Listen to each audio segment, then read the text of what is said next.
अल्हम्दुलिल्लाहि वहदा वस्सलातु वस्सलामु अला मन ला नबिय्य बअदा व बाद। रमज़ानुल मुबारक के बाद शव्वाल के रोज़े शुरू कब करें? हमारे यहाँ दो मुख्तलिफ़ ख़यालात पाए जाते हैं। कुछ लोग ये कहते हैं कि रमज़ानुल मुबारक गुज़रने के बाद जो ही आपने ईद गुज़ार ली, ईद से अगले दिन यानी 2 शव्वाल को लाज़मी तौर पे आप शव्वाल के रोज़े रखना शुरू कर देंगे और मुसलसल 6 रखेंगे। कुछ लोग ये कहते हैं कि ईद के 3 दिन गुजारने के बाद आप शव्वाल के रोज़े रखना शुरू करेंगे। तो ये दोनों बातें ही सही नहीं हैं। पहली बात जो है कि 2 से रखना ज़रूरी है, 2 से रखना ज़रूरी नहीं। आपके पास पूरा शव्वाल का महीना है। शव्वाल के महीने में जैसे चाहें आप 6 रोज़े पूरे कर लें।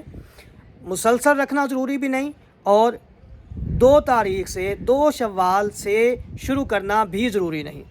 और दूसरा जो लोग कहते हैं कि ईद के 3 दिन गुजारने के बाद शुरू किए जाएं, तो ईद उल फ़ितर 3 दिन की नहीं होती। ईद उल फ़ितर सिर्फ़ 1 दिन की होती है। 1 दिन गुजारने के बाद यानी यकम शव्वाल के बाद आप जब चाहें रोज़े रख लें।